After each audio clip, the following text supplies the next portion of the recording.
Voltamos e eu queria combinar com vocês que se vocês tiverem dúvida sobre esse assunto, vocês coloquem no comentário dessa aula. Ou então na comunidade que a gente tem. Se vocês ainda não acharam, eu vou colocar o link também na descrição dessa aula, para que vocês entrem e deixem dúvidas lá, onde a gente pode trocar conhecimento, outros alunos também podem comentar. E às vezes a dúvida de um é a dúvida de muitos, tá? Não tenham vergonha, gente, não tenham vergonha. Esse momento não é para ter vergonha, esse momento é para tirar dúvida realmente, para vocês irem para a prova de vocês seguros, tudo bem? Vamos falar agora dos períodos históricos. Já pega caneta e papel e anota aí, esses 7 períodos históricos, onde a gente vai reconhecer aspectos históricos, sociais e de saúde que aconteceram em cada um deles. Então, a gente vai dividir em período colonial, que aconteceu de 1500 a 1822, período imperial, que aconteceu de 1822 a 1889, período da Primeira República, também conhecido como República Velha, que aconteceu de 1889 a 1930. Período da Segunda República, também conhecido como Era Vargas, que aconteceu de 1930 a 1945.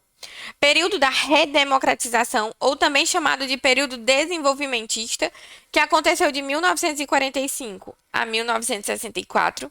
O período do regime militar, que foi de 1964 a 1985, e o período da Nova República, que aconteceu de 1985 a 1988 até os dias atuais. Tudo bem? Período pós-Constituição. Vamos começar revisando o período colonial e o período imperial. Então, gente, imagine que em 1500, quando os colonizadores chegaram no descobrimento do Brasil, aqui viviam quem? Os índios. E qual foi a ideia que os colonizadores tiveram do Brasil?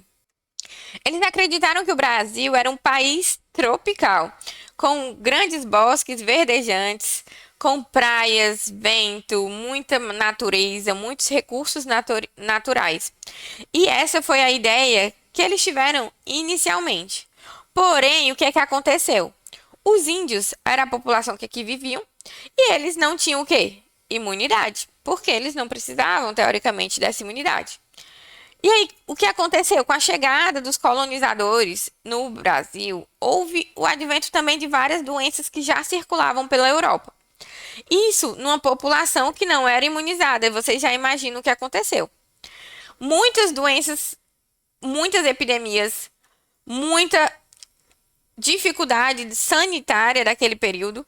E logo o país foi tomando uma ideia de inferno para os colonizadores, para as pessoas que viviam em Portugal. Eles acreditavam que era um país onde as pessoas vinham e aqui morriam de doenças. Isso fez com que as pessoas não quisessem vir para o Brasil. Para vocês terem noção, era muito difícil ter, por exemplo, médicos no país.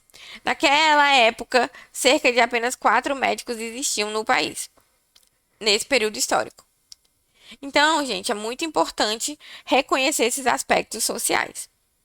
Naquela época do período colonial, as doenças eram entendidas como castigo ou provação, geralmente ligadas a práticas religiosas. As práticas de saúde tinham uso muito forte do curandeirismo. Por quê? Porque aqui não tinha médico. Então, as pessoas procuravam os curandeiros, os boticários, faziam banhos, inalações, outras práticas de saúde. Em 1543 surgiu a primeira Santa Casa de Misericórdia. Trabalhava com a base da filantropia. Por quê? Porque foi necessário com o advento das doenças. E aqui as pessoas elas não tinham recursos financeiros. Então, a saúde basicamente era por meio de caridade. Em 1543 surgiu em Santos a primeira Santa Casa de Misericórdia, em Salvador, 1549. Gente, aqui eu faço um adendo, tá? Alguns livros trazem que a primeira Santa Casa de Misericórdia surgiu em 1939, em Olinda, Pernambuco. O que é que se tem na literatura? Que essa Santa Casa de Olinda, que é de 1939, por exemplo, Roquairol traz isso, ela era uma Santa Casa principalmente baseada em caridade. Já a Santa Casa de 1543, ela já tinha um modelo filantrópico. Então, Por exemplo, a Sebrasp, ela já perguntou na prova dela sobre essa Santa Casa e a resposta foi 1543. É bom estudar a banca, né, para ver qual é o gabarito que ela tá marcando. Eu ainda não vi a IBFC cobrando esse ponto específico na prova. Outra coisa muito importante aqui, gente, ó. A ausência de políticas de controle e de disseminação das doenças. Esse termo, essa frase costuma cair em provas. Eles questionam que eles dizem que no período colonial existia um sistema de saúde organizado. Isso é mentira. Não existia uma política de controle de doenças. Existiam políticas pontuais que, à medida que aquilo ia acontecendo, ia se tornando grande, ia se fazendo alguma coisa para tentar conter aquelas epidemias. Visavam minimizar problemas de saúde que afetavam principalmente a parte econômica. Por exemplo, os imigrantes não queriam vir para o Brasil, então, como isso afetou a economia, então era realizado medidas pontuais sobre isso. Basicamente, esse era o cenário da época. Até que em 1808 aconteceu uma coisa muito importante. Quem adivinha, quem acerta o que foi? Isso mesmo, a vinda da corte portuguesa para o Brasil. Em 1808, isso trouxe mudanças na administração da colônia e, inclusive, mudanças na área da saúde. Teve a primeira Organização Nacional de Saúde Pública, teve o cargo de provedor-mor de saúde na corte do Brasil, que isso foi o embrião da saúde dos portos. O Rio de Janeiro, se tornou a capital do país, né, que antes era em Salvador. Então, o Rio de Janeiro, como sede provisória do Império Português, também teve o principal porto do país. Isso fez com que houvesse mudanças sanitárias específicas para o Rio de Janeiro. O regime era um governo unitário e centralizador. Havia carência de profissionais médicos, como eu já falei para vocês. Apenas 4. Em 1808, Dom João VI fundou na Bahia o Colégio Médico Cirúrgico no Real Hospital Militar da cidade de Salvador. E no mês de novembro do mesmo ano foi criada a Escola de Cirurgia do Rio de Janeiro, anexa ao Real Hospital Militar. Isso é importante porque esses foram os embriões das faculdades de medicina, que surgiram, se não me engano, em 1832, que a gente vai ver mais na frente. A partir daí, criou-se uma estrutura sanitária mínima. Tinha as inspetorias de saúde dos portos. Todas as embarcações suspeitas de transportarem passageiros passaram a ser obrigatoriamente submetidas a uma quarentena na ilha de Baía de Guanabara. Houve um discreto controle de propagação de doenças. E a assistência médica se limitava principalmente às classes dominantes, que eram exercidas por raros médicos que vinham da Europa. A população pobre era atendida nas santas casas de misericórdia. Até agora vocês conseguiram entender tudinho direitinho? Então agora a gente vai para o Brasil Império. As coisas não mudaram no Brasil Império. Continuaram com o mesmo sistema de saúde precário, desorganizado, o mesmo tipo de poder do governo, centralizador e unitário, e com muitas epidemias acontecendo naquele período. Vamos entender. Tinha várias epidemias acontecendo, gente. Geralmente doenças pestilenciais, cólera, febre amarela, malária, tuberculose, tifo, peste, entre outras. As condições de saneamento básico eram bastante precárias. E ações e programas de saúde eram pontuais e visavam apenas o controle das epidemias, principalmente nas áreas da economia agrária exportadora, que era a área dos portos. Até 1850, a gente pode dizer que as ações de saúde pública estavam limitadas a delegações de atribuições sanitárias às juntas municipais e o controle de navios e dos portos. A tuberculose, que era conhecida havia séculos, ela começou a ter muita propagação no país. E afetava principalmente as pessoas jovens. Muitos jovens morreram nesse período, que eram as pessoas de idade mais produtiva. Teve uma alta taxa de letalidade e um difícil controle. Até os dias atuais, é uma doença endêmica e de difícil controle. Mas naquela época, lá no Brasil Império, ela era epidêmica, certo? Ela era altamente letal. Aqui tem dois fatos históricos importantes que aconteceram nesse período. Em 1835, o Montepio, que ele foi como se fosse o embrião da nossa Previdência Social. Foi a primeira instituição brasileira de Previdência Social. Quem está estudando aí vai entender melhor quem é assistente social. Era de cunho oficial e com bases legais organizadas. Era como se fosse um seguro de vida que foi organizado pela Regência Trina do país. Ele é considerado o marco do surgimento da Previdência Complementar brasileira. Era um plano contributivo e com características facultativas, então ele não era obrigado. E de mutualismo, que é essa característica de seguro de vida, por exemplo.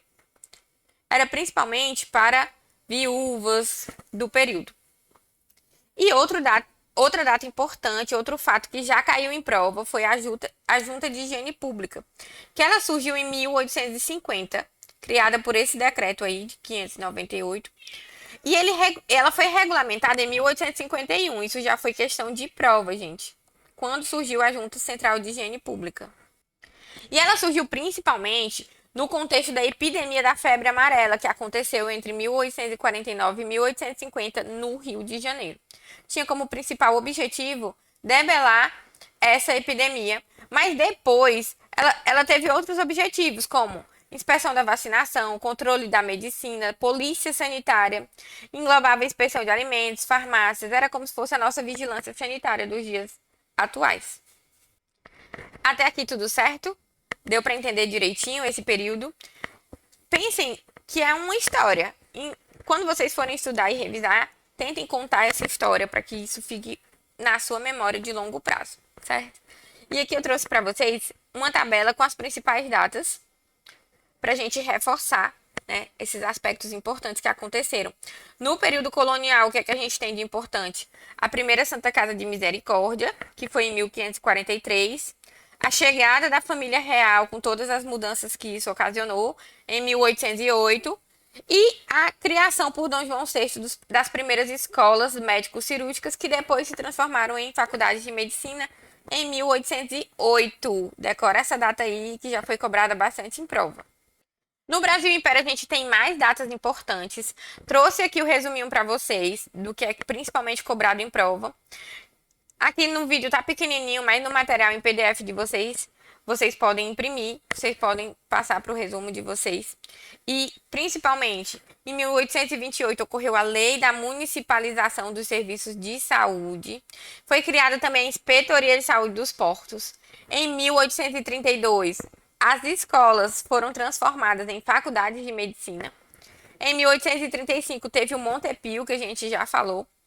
Em 1837, ficou estabelecida a vacinação compulsória contra a varíola de crianças.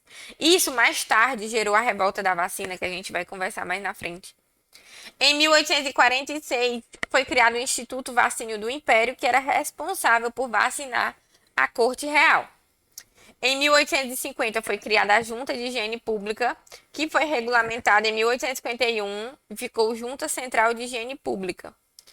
Em 1849 e 1850 teve a epidemia da febre amarela, que foi muito importante nesse período. E também teve o avanço da tuberculose como uma epidemia de difícil controle. Lembra? Vai ser cobrado em prova. Em 1878 foi obrigatória a desinfecção de casos de morte por doenças contagiosas e também a desinfecção de casas, principalmente estabelecimentos públicos. Isso também gerou um pouco de revolta, mas é importante vocês saberem. E agora, no próximo vídeo, a gente vai para as questões. Espero lá!